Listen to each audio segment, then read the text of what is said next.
Yeah. Like that. When would you do that? Kind of the same idea of like extending the life of the floor Yeah, before doing it. yeah, if we had like a whiteboard, I'd draw it for you, but it's basically, think about it as a circle, there's like a life cycle of the floor. So at the very top, you strip and you coat, and then you dust mop and mop, right? Right. And when that doesn't get your shine back, that's when you would spray buff or mop down a buffing solution and let it dry and then burnish it or something like that. When that doesn't get you your expectation back or your look back, that's when you would top scrub. Okay. And then the last is coming back to, so really it's about expectation, you know what I mean? Kind of setting up a plan for the floor.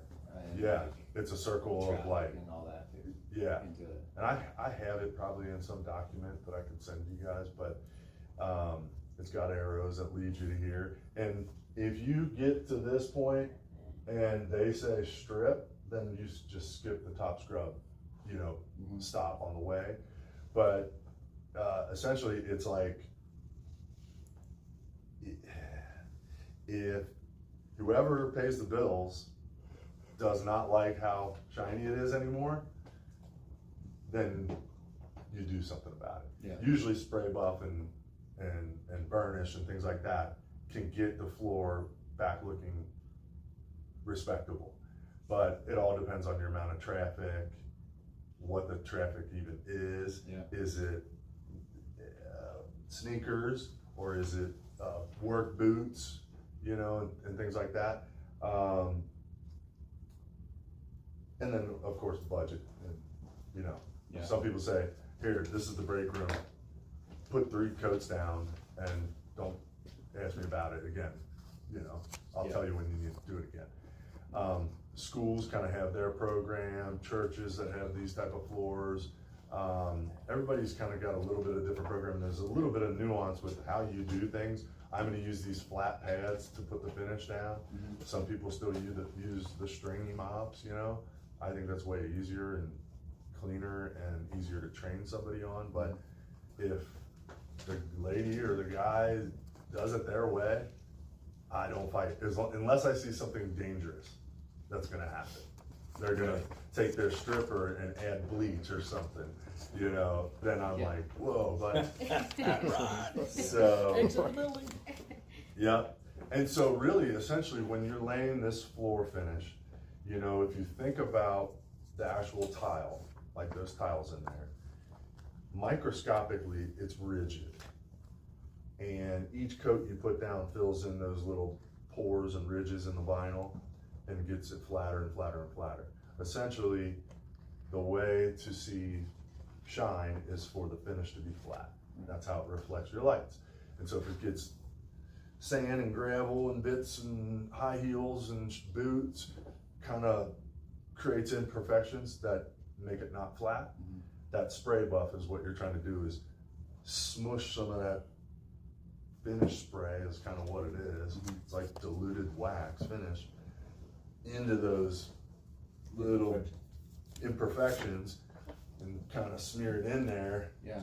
And get you looking good.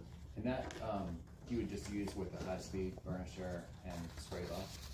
You could do either. You could do the low speed or the high speed. It just depends on what equipment's available. Yeah. And there's a spray buff, but there's also a separate product that you would mop down, let it dry, almost like wax for a car. Used to be like back in the day, when you helped your dad, you like put on this wax and you gotta let it dry and then buff it all off. That's kind of what you do with, it's called Mop On Restorer. So you'll see it next to the spray buff in here, but you basically would mop it down, it dries to a haze, and then you would buff it and burnish it, whatever you want to do. But essentially, you're adding a little finish into the imperfections and creating a flat surface for it to shine again, you know? Floor finish. There's different levels to the floor finish. 16% solids floor finish, 18% solids floor finish. I always use a 20% solids floor finish. I'm a 25% guy. I don't care. It all depends on having 100% coverage. So let's take 20 for example. 20 times 5 is 100. If you have a 20% solids finish, the max coverage would be 5 coats to get to 100. Now what does 120% solids mean? If I've got the jug and it's got 128 ounces, right? It's a gallon, and I poured all that finish out on the floor, that means 80% evaporates, 20% hardens on the floor. So why does that matter? Well, lower solids finishes don't shine and gloss as high, but they cost a little bit less, right? Whereas some of the medium durability finishes in the 20% region, maybe you don't want to burnish those a lot. They're not really compatible with a lot of burnishing sometimes. Maybe that's for the break room or the classroom. You're not going to be moving desks out every night to burnish it, or every week, or at all. So you want something on the floor that's durable. Just because it has more solids does not mean it's harder. Actually, a lot of the higher solids are softer because they're the shiny ones that you are going to burnish. The burnish is basically heating up the floor and smoothing it out.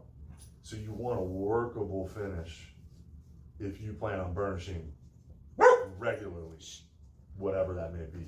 Might be once a week at this account, once a month, that's still regularly, right? So don't think about solids as being harder as you go up. Just think about it as the amount of coats. So if you have 25% solids, 4 coats. Well, if they say, Johnny, I can only afford 3 coats.